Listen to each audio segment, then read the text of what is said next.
What's up, guys? My name is Chase with Rockin' G Welding and Rockin' G Cutlery. Welcome to my first YouTube video. I recently purchased a Eastwood mp200i. You can see here. I've been using it about a week now. I wanted to give a little review on it. If you want to see more content, absolutely follow me on Facebook and Instagram. Separate pages for Rockin' G Welding and Rockin' G Cutlery. I'm on both of them. What we got here, I was using a little flux core Hobart for a while now, and I'm a full-time fireman, part-time welder, fabricator, and blacksmith. I make a lot of custom knives. That's how I got started in the metal work, and man, I love welding. I love forging. So I got started in welding a little heavier than blacksmithing because the knives take a while. I take a lot of pride in my knives. I do a lot of it by hand, forge everything out of a coal fire on the anvil. But now I'm doing more welding here. But I promised a review to a lot of my followers on Instagram and Facebook, so here we are. The little Hobart unit just wasn't cutting it. It was flux core only, 125 amp machine, 110 volt. And look, it was great, man. It's lasted me a long time, and for the money I spent on it, I got it on Facebook Marketplace for a little bit of nothing, and it's lasted a long time. It still runs perfect. I mean, wire feed issues every now and then, but I haven't changed the liner in the gun. I mean, it could be cleaned out. I use and abuse it. I use it all the time.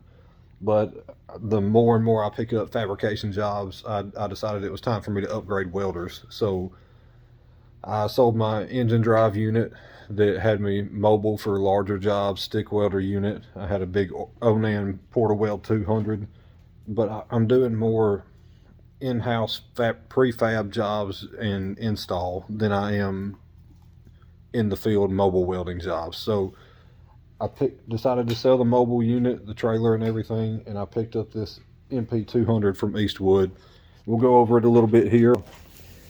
So I purchased the mp200i from Eastwood. This is a 110 or 220 volt machine, multi-process, MIG, flux, stick, and TIG welding. It's got a scratch start TIG weld function on it. I got a piece of plate here already cut and set up. It hasn't been tacked or anything. Tonight just a little bit of the functionality. Look, I'm not a TIG welder, so I'm not even going to try to show it to you guys. I won't be able to do it justice. Matter of fact, I haven't even unwrapped the TIG torch that came with the machine yet. So we're going to go over the MIG function. I don't have any flux core wire in it. I'm not going to take the time to change. I've tried to have everything set up to make this video as seamless as possible. This is going to be my first YouTube video, so may make a channel out of it. Who knows? If you like what you see, be sure to like, subscribe, check out Facebook, Instagram, subscribe here to YouTube, and I appreciate everything. But we'll get into it here. I've got the plate ready. All I did was wire wheel it. I haven't sanded it down or anything, so I mean, it may still have some mill scale, some rust on it. I've got some 030 ER70S6 loaded in the machine. It's plugged up, ready to go. I'm running 75-25 mix at 25 CFH. And then what I will probably do is use the MIG gun to tack up on the inside here. And then what I'll probably do to show the MIG functionality is flip it and weld the outside corner joint with it, because I've been using it for about a week now, and I've done a couple outside corners and they're really nice. So I'm gonna see if I can't replicate that on camera for you guys. Then for the stick function, I've got some 3/32 6011. I'll run a little root pass on that fillet weld, and then 3/32 7018 that I'll run. I may run a couple stringers over, or may try to run 2 stringers and then weave one. I don't know. So the only issue that I found so far with this machine on the stick function, I used the stick function one time just to test it when I got it out of the box. On 110 voltage, which is all I have right now, plenty for my wire feed needs. For my MIG running 030, I've turned it up to 19 volts and it's never missed a lick. But on the stick function, I've only got it to go up to 70 amps. Down in electrode size, make a couple extra passes, no big deal, right? I went with the 200 for the mobility.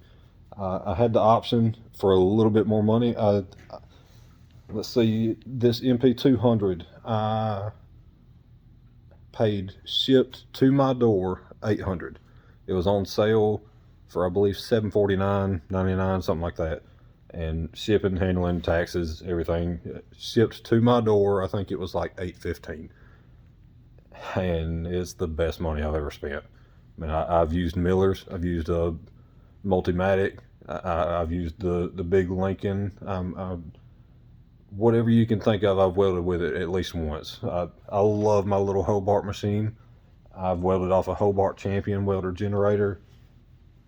For the money, guys, you're not going to beat this. I don't know how else to explain it. It's a great machine. If you're a hobbyist, if you're getting started into your business, you want to grow your business, have a good shop welder, this is it. I don't know how else to put it. They do have a little bit bigger option, but since I still do some on-site fab work for people, some little repair jobs, I wanted to have the portability. And the 200 weighs in with no wire in it at about 32 pounds. The next option up, which is also multi-process, the only difference in the next size up in this one, it's a 250 amp machine, which has high frequency TIG capabilities. This one does not. It's scratch start, DC only. So to move up to the next size, this one was 800 shipped. The 250, great machine from what I hear. I've never messed with it. I can't say anything about it. I believe is 1200 right now. On sale for 11 and some change, but by the time shipping and everything, I'm sure it's going to be right at 1200. But you get the extra 50 amps. It's dual voltage as well. Has all the same controls and functions that this machine has, but you have the option of high frequency TIG. So like I said, it was a no-brainer for me being able to stay portable. Take this, load it in the back of the truck, load it in the front seat of the truck, because it's small enough to do that. I mean, it's just a hair taller than my little Hobart 125 I've been using. I don't know the exact dimensions on it, but we'll get into it here. We'll go ahead and cut it on, flip around for you guys. Nothing to it. I've already plugged it up with the adapter here. It comes with the adapter in the box. Everything you need is in the box, except for gas. It came with gas line. It came with a roll of MIG wire, your stick electrode holder. It came with the TIG torch. It came with everything. The gun was ready to go. All you had to do was load the wire in the machine, which I have since changed because I've already run through the 2-pound spool they sent. And I'm running a 12-pound spool now. Has your chart on the inside of the door. It's foolproof.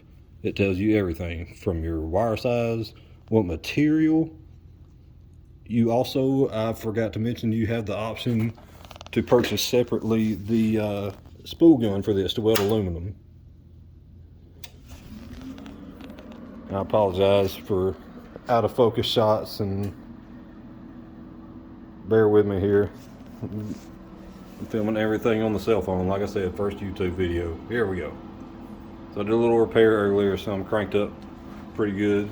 This plate that I've got mocked up for you guys is 3/16. So I know about what the machine needs for that, but we can go over here and look. Let's see. So, steel, solid wire, ER70S6, 030. Come all the way over here to 3/16. It says not to do it on 110. We're gonna do it. Looks like we're gonna have to max out the voltage and turn the wire feed to between 6 and 7. I think it'll be fine. We're gonna try to stack some dimes on this outside corner anyway, so we'll turn it down a little bit. Let's see, 3/16 plate. Let's give it let me turn this light off here. Alright. So on 110, the machine maxes out at 18.5 volts. Let's go 18 and 190 inches a minute. I'll throw some tacks here. I'll get the camera set up. I'm already set on MIG. These are your functions here. All the way to the bottom is MIG. In the middle of this three-way switch is stick and TIG, and at the top is your option for the spool gun. This thing is cool too. You also have the option of a spot timer, so you can turn this on. And over here now, you can change the timing of your spot timer. Oh, no, sorry, I lied. It's this knob on the far right. This is for your spot timer. So you can turn it up to 2 seconds. You pull the trigger and hold it. You can hold it for 2 minutes if you want to. It's going to weld for 2 seconds until you let go of the trigger, and then you can redo it. So that's a pretty cool feature. I have not used that yet, but that's pretty awesome. Turn this back down.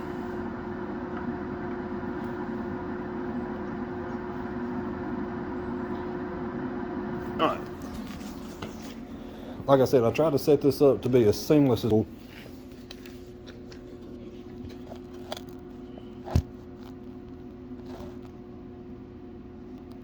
See if we can get set up here. Alright. So throw a couple tacks on this, and then I will flip it over and we'll run that outside corner. And I'll show that to you guys. Obviously, I'm not just going to do it and not show it to you. We'll run the outside corner as long as it looks good.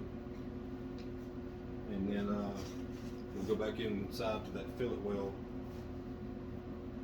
and do a 60-10 root and a couple passes to 70-18. Alright? This is 030, 18 volts, 190 inches a minute.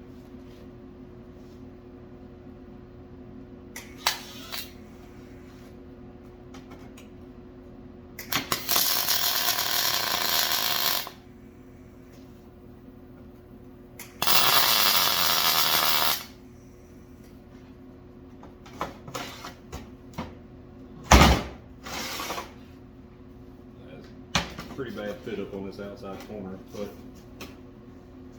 we're going to weld it anyway. First YouTube video, we'll work out all the kinks later, right? Alright, here we go.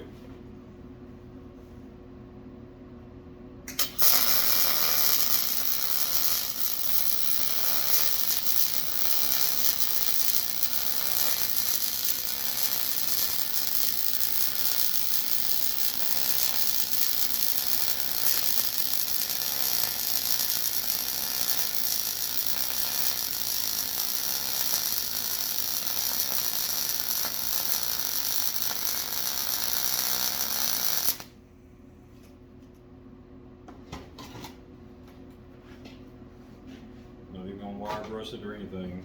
All the rust, everything, you get to see it all here.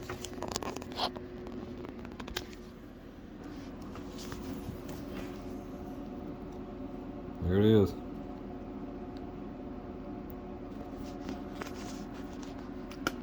That's 4 inches of weld there.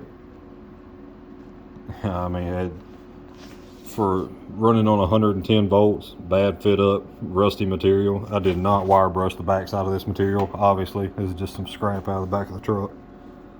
Man, I will take that every day. Every day. Alright, let's get set back up here. Actually, I guess I can show y'all how to switch functionality. So, pretty simple. Switch here, flip it to the middle for stick. We got some 60-10. Let's see. Your first knob is your amperage when on stick and TIG. The middle knob does nothing for stick and TIG. 60-10, well 60-11. 60-11. Let's try 60 amps. And this is what I was talking about. That is maxed out. You can't turn it any further on 110 volts, but that's okay. And actually, it looks like it may need to cool down for a second. A little work light here. That's the first time I've ever seen that, but that's the first time I've maxed the machine out. So.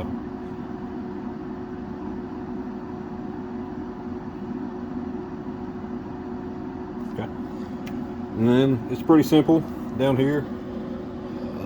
Turn the light on. There we go. Positive cable is plugged into the MIG gun right now.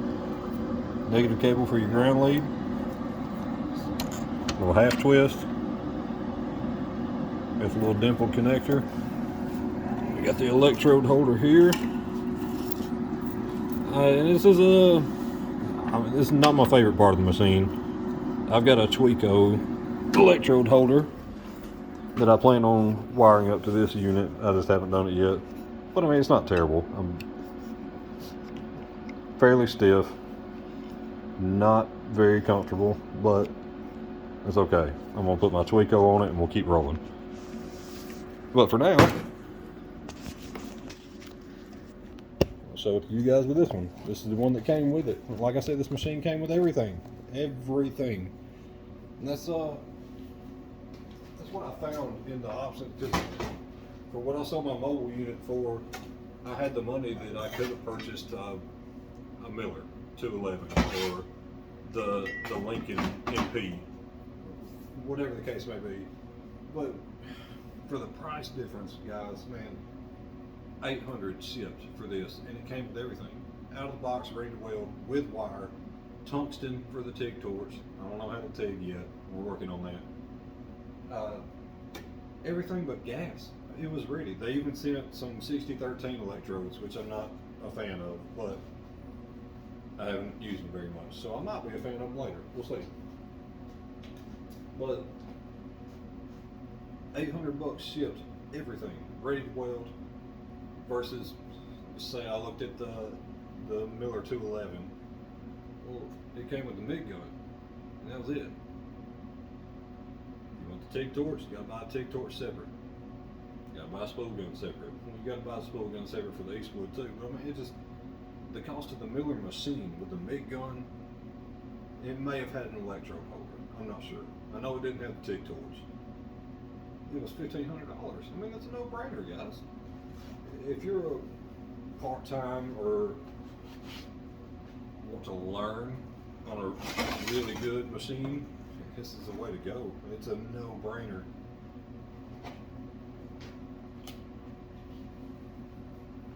So that work light is still on. I don't know if that's something that happens on stick and TIG. I haven't used stick very much. I've been so ecstatic with the MIG functionality on this thing that I haven't used the stick hardly at all. And because I don't really like the electrode holder, but that's details. Alright, let's see if it'll strike an arc here. Alright, so I guess that's something that happens with the stick and TIG function. I've got it on 60 amps, 30 seconds, 6011. It's been a while. Don't judge me after I show this to y'all.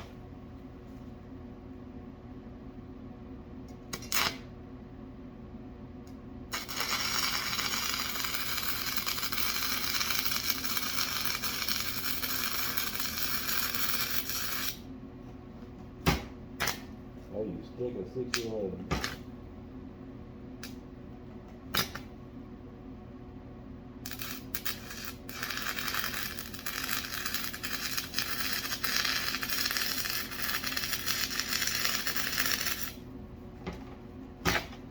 Obviously gonna have trouble with that.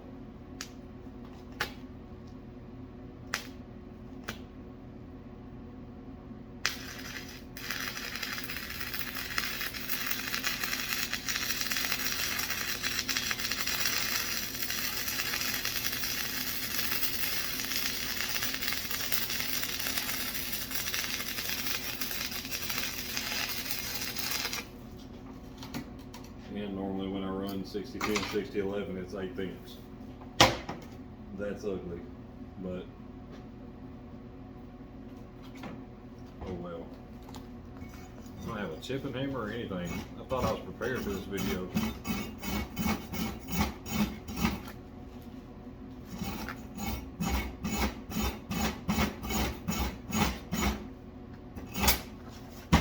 That's really ugly, but I'm going to show you anyway.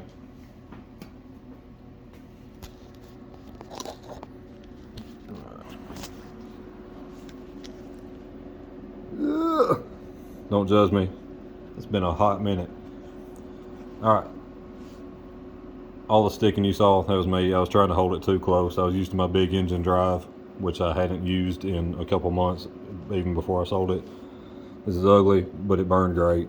I mean, when I held the right arc length, and yeah, it was fine. So, let's, I think, if I remember correctly, the lowest amperage on these 7018s is 70, which is the max of the machine. 65. We're gonna put it on 70.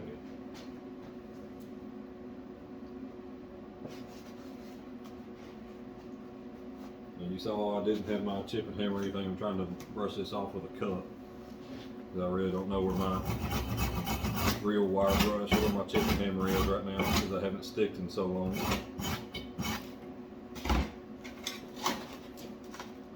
3/32, 7018. Let's see what we can do.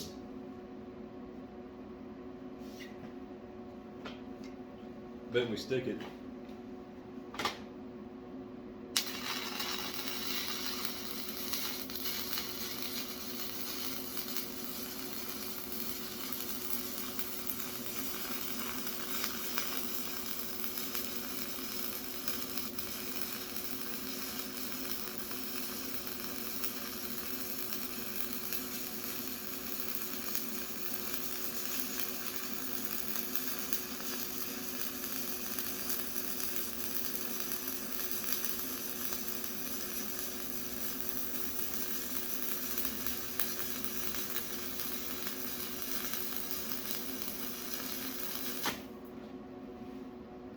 Well, claw hammer, that'll do.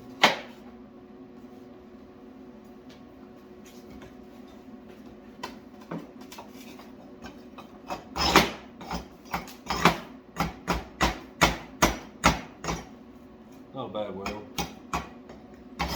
Not at all. Could be cleaner, could be a little hotter. Like I said, guys, I have not needed to or had the ability to hook this thing up to 220 volt power yet, but I haven't needed to. It's done everything I've asked for.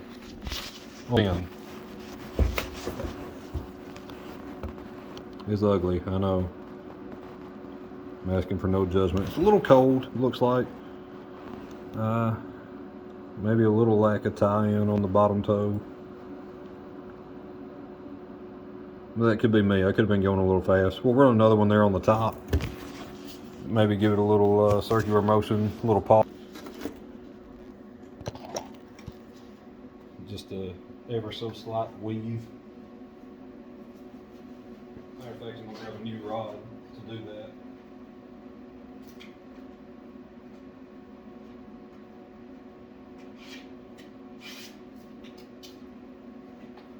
These are brand new Lincoln rods with no gimmicks here. I showed y'all at the beginning of the video. Let's see if we can get a little better one this time.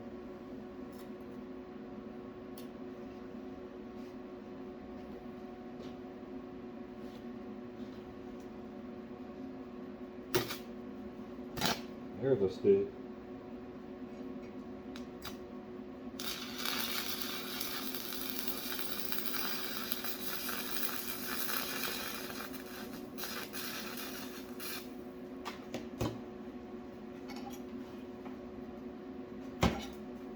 Don't ever jerk your plate around if you stick. Just unclip your holder, move on. Feel like an idiot flopping around like a fish, trying to get that rod and stuff.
bad ugly. Tell you what I'm gonna do. See if I can't get this situated up in a flat position.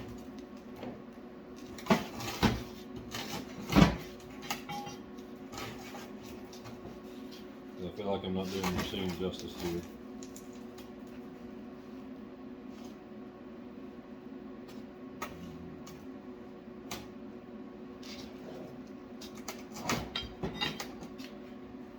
Or a flatter position, I suppose.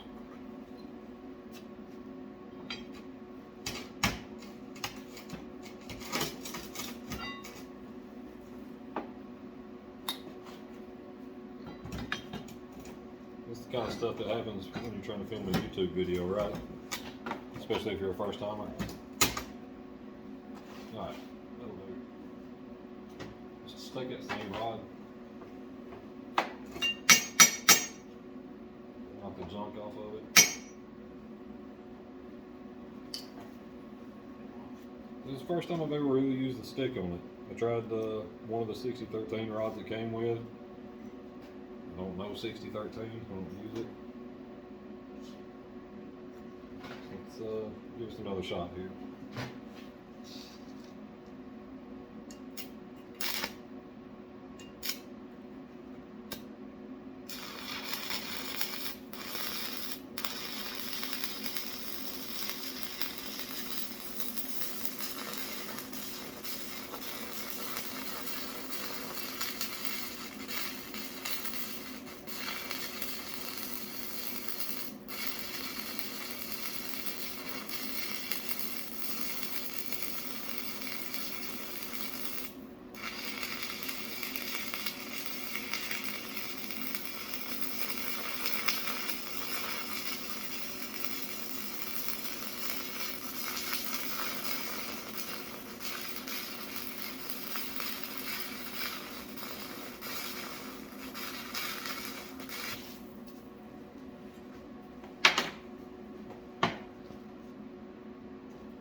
Looks like it went a little better.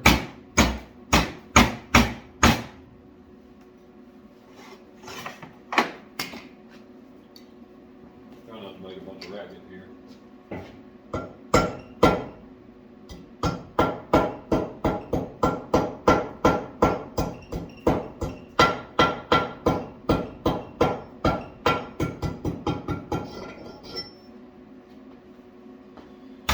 Get a little porosity.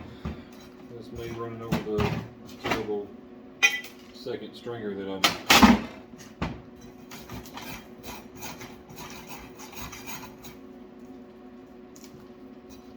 Starting to clean up about halfway through finally. I'm going to get all this off and finish it out clean. And if not, then we'll just come out here and run a couple stringers to show you guys.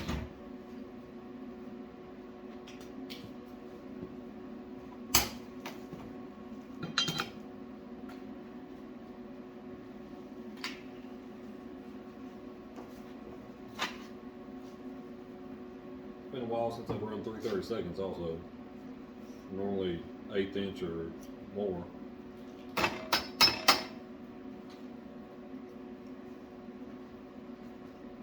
Bear in mind, the whole time I'm doing this, the machine's maxed out. We haven't quit yet.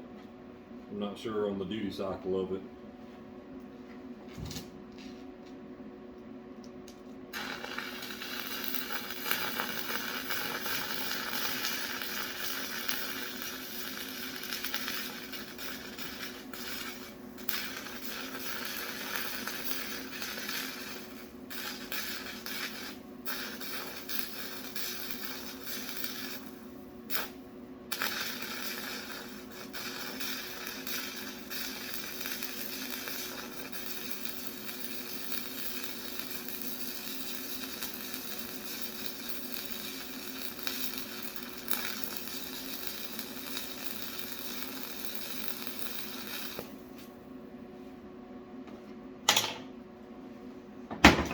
Not gonna lie, love the MIG on it. But just so far, I'm not thoroughly impressed with the stick. I Obviously, it's getting good penetration. You can see the back side of the plate is hot. I can hear it cracking, popping that slag.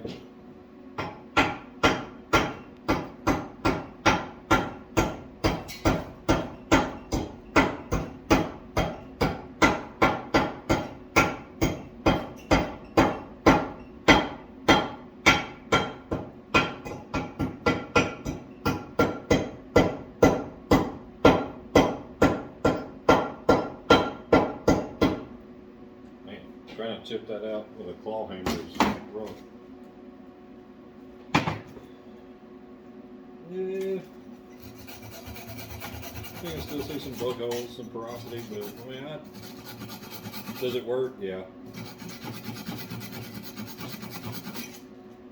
You need to do something. I mean, this is 3/16 plate. I mean, no, it's not pretty by any means whatsoever. Kind of makes me miss my big engine drive, but did it work? Yeah. No. Down here at the end, I started kind of get it dialed in a little bit.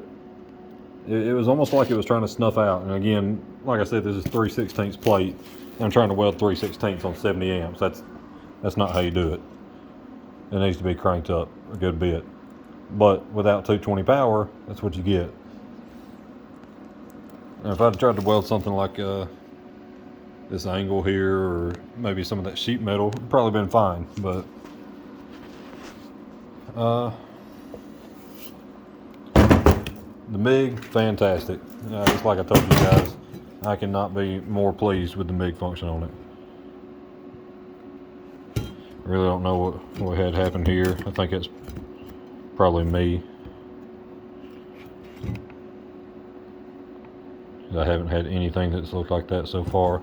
I've built this whole grill with it, legitimately the whole grill. All these here.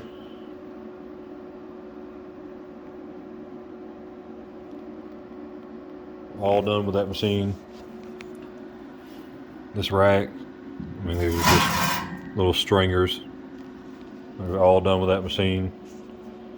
I don't know if we can get a good shot of these or not. I've already put a little coat of paint on it to keep it from rusting. These are all done with this machine, everything, and I've been nothing but pleased with it. Obviously need some 220 power for stick. That's going to have to be a thing if you want to weld anything over 1/8 inch. I don't know, maybe even less than 1/8. 11, 12 gauge, something like that.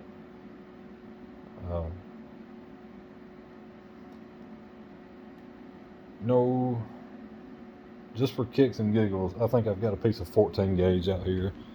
I'll take you guys with me out to the dark. I think I've got a piece of 14 gauge square tube out here that we can try it on.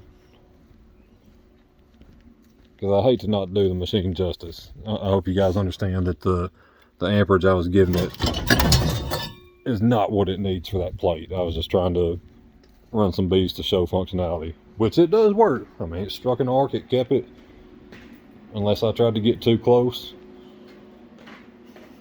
So let's try this. Some dirty, nasty. Been laying in the back of the truck. That is hot.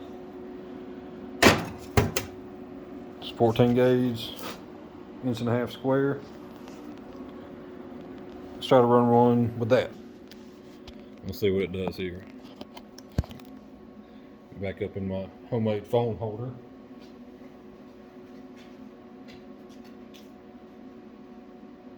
I'll try to run them both. I'm grab another 6010 and another 7018. See what we got. That's 6010. Turn down a bit.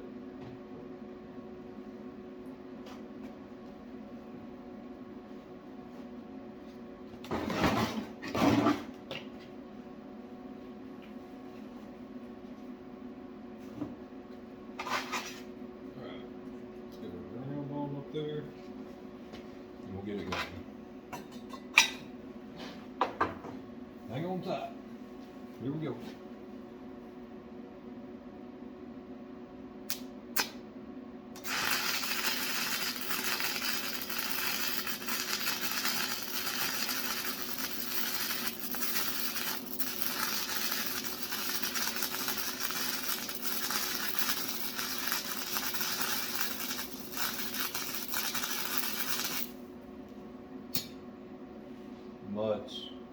Much better.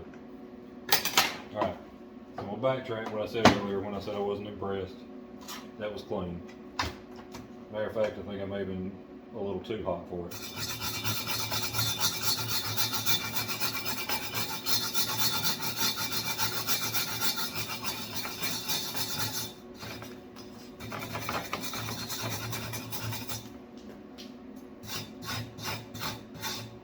Yeah, that's much better.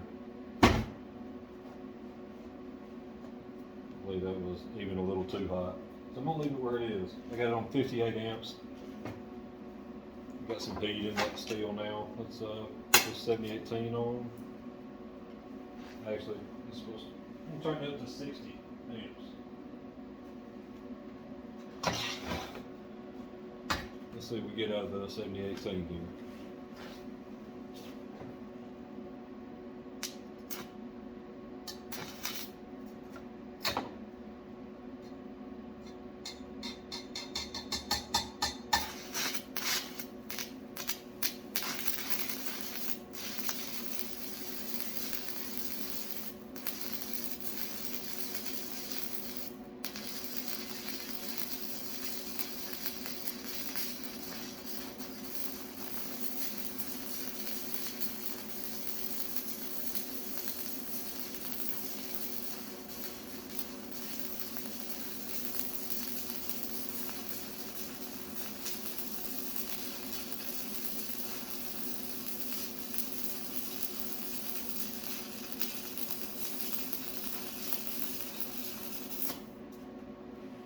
Yeah, that was much better. Much better.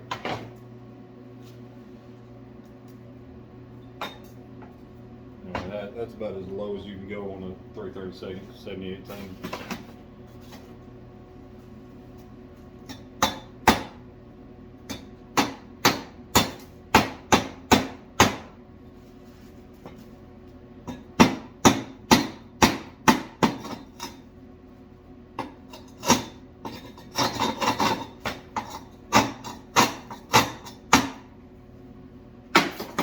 Pretty rough to get off.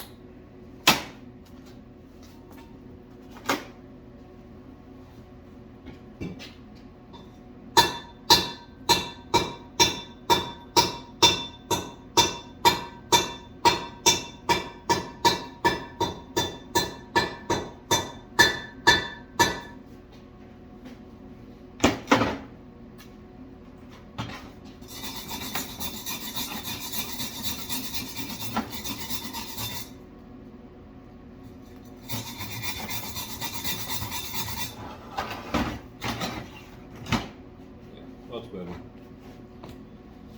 So, what have we learned? Stick function needs more power. I need to work on my stick welding. It's been a while. I got kind of spoiled the MIG. But guys, I mean, I can't stress it enough. Hobbyist, weekend warrior, starting a business. Just need a good portable machine that you've already got an established business for. I mean, this is your machine. I don't know that you're going to beat it in the field. It's an inverter welder, so you can run it on a generator. It's not going to hurt it. I think from the reviews I've read and information that I found, you need, I'm going to be lying to you, but I think you need 6,000 watts for the full 110 power and 10,000 watts for your 220 power off generator. No, it could absolutely be lying. Don't quote me on that. Man, great machine. $800 shipped to your door. Comes with everything. Eastwood carries everything you need for this machine. They carry your wire, consumables, contact tips, their TIG torch parts. If you want to upgrade electrode holders, they've got it. If you need more cable, they've got it. Big spools of wire, they got it. You can even, I think you can even buy your gas bottles from them. I had them already, so there was no sense in me buying gas bottles, but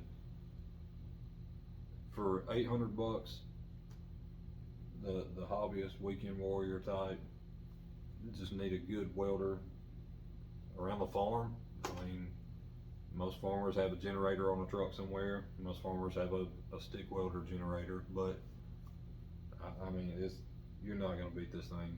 It's fantastic. I'm not affiliated with Eastwood in any way. Just clear the record on that. Should have said that at the beginning of the video, but man, it's great. I love it. I wouldn't mind being affiliated with Eastwood. Shout out to @EastwoodCo on Instagram. Hope you guys enjoyed it. Look for more content in the future. I may do some how-to videos, come up with some things here. If you want to see something, let me know. I mean, if we need to do some blacksmithing videos, I can transfer into that. I'm a lot better blacksmith than I am a welder. So appreciate you guys watching. Hope this helped you. If it did, leave me a like, subscribe to me. Check out the Instagram and Facebook. Check out Eastwood, man. They're great. I'm starting to buy everything through them. I got the hood to begin with a couple of years ago, and I loved their hood. The vision is fantastic. This is their XL 9300 model. You got everything on here, dim settings, sensitivity. It's fantastic hood. I love it. Comfortable, lightweight. But and that's gonna do it. Once again, I'm Chase, Rockin' G Welding, Rockin' G Cutlery. Thank y'all.